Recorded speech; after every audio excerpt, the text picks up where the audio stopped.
when you buy a flat screen TV, if it showed up in your doorstep wrapped in a piece of cardboard and shrink wrap and that's it, you'd probably send it back, right? And Yeah. you'd probably expect it to be broken. Well, we're shipping giant sheets of glass wrapped in cardboard. Yeah. So the breakage problem in the industry that's associated with the packaging is massive too. And once I started talking about that, it starts to click with people what I do. We are the industry's first and only reusable packaging company that is making a turnkey solution for our customers. Mm-hmm. So it was the first reusable package that was custom built for shipping solar panels. Yeah. Dimensionally perfect fit. And we baked in a couple other features that make it not just a good fit to get from point A to point B, but also adds efficiencies on the labor side and the warehouse storage side. I talk about the waste problem in the solar industry and how it's kind of this hidden but monumental problem in the industry, and how the status quo in our industry is wooden pallets. That what's unique in solar is that they're generally used once and then thrown into landfills. That is unique. And I explain, you go to a Costco or a grocery store and sometimes you see pallets getting reused. Well, that doesn't happen in our industry. So we're literally throwing millions of pallets into landfills every single year. And that problem is only growing with the industry. And I also talk about the solar panel breakage and how when you buy a flat screen TV, if it showed up in your doorstep wrapped in a piece of cardboard and shrink wrap and that's it, you'd probably send it back, right? And you'd probably expect it to be broken. Well, we're shipping giant sheets of glass wrapped in cardboard. Yeah. So the breakage problem in the industry that's associated with the packaging is massive too. And once I started talking about that, it starts to click with people what I do. What are some numbers around the statistics of breakage of panels that might astound folks that are unfamiliar? Yeah, well, from the cost standpoint, it's costing our industry billions of dollars every year. Wow. So what we always talk about is the fact that essentially, and some of this is anecdotal and some of it's actually from real world, data collection, but generally speaking, every touch point in the supply chain, you see 1% to 2% breakage of solar panels. Okay. So from manufacturing to logistics to site to building. Exactly. Okay. So, on a utility scale job site, you might see somewhere in the range of 0% to 2%. 3 would be a really bad site. You go to a commercial job site where maybe it's gone through a distribution channel and you start to see in the 3% to 5% range. In resi, where they've actually oftentimes been repackaged and palletized in smaller loads, you can see upwards of 7% breakage or more. And it's not just the cost of the breakage. Yeah. Then you have guys on site that are sitting around idle waiting for new panels to show up. You've got the cost of replacement. You've got the cost of disposal. So all these costs add up immensely. So we've actually had a case study done with one customer.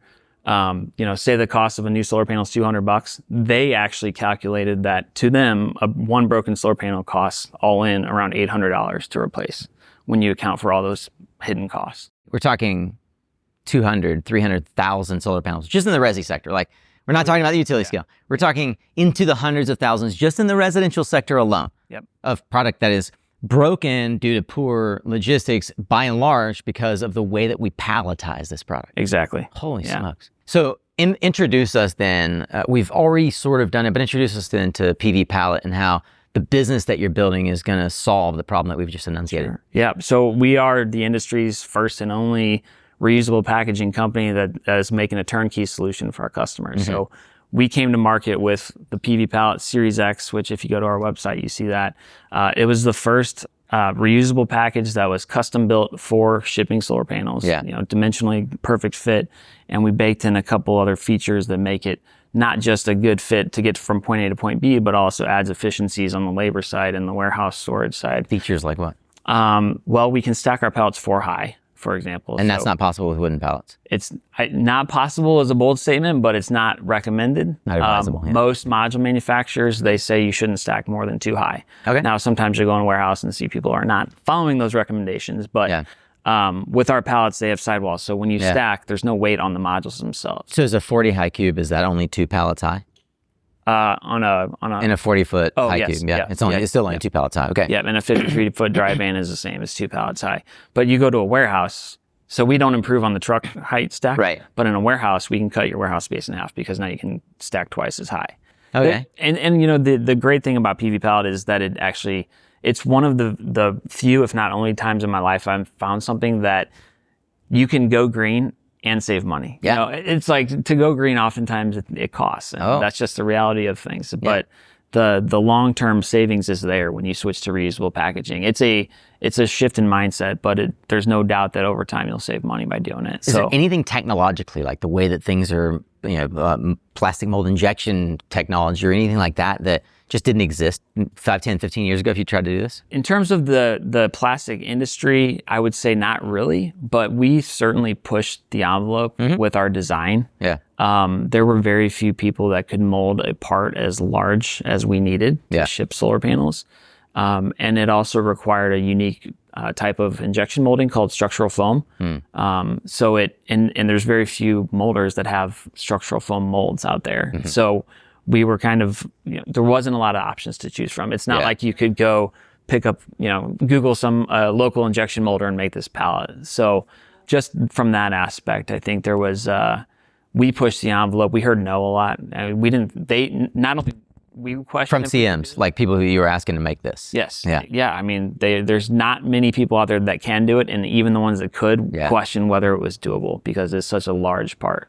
And the way that our braces fold into the sidewalls, believe it or not, there's a very unique engineering challenge. Because if you think about from a structural standpoint, when the brace nests in the wall, every cross section of the brace that's in the wall makes the wall that much thinner, right? Okay. Yeah. So now instead of, if you look at our wall and it's 4-ish inches thick, our brace is 2 inches thick. So now you're actually working with a 2-inch thick wall. Yeah. And that poses a challenge from the stacking standpoint. So there were molding challenges, there were design challenges, and frankly, I just think nobody had taken the time to really dig into this and figure out how to make it work. So yeah, there were much bigger problems to solve earlier in the time scale. That makes sense. And honestly, like, again, you and I have been in the industry a long time. I've worked for big EPCs. I worked on the consulting side. I worked with developers.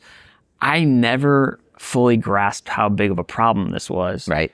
I would argue many people listening do not understand how big of a problem. I've been on job sites and you don't really see the waste, right? Like if you go to the part of the block that's being worked on, usually the waste is gone already. Or if you're doing a startup, like I did startups, and the waste is already off site at that point.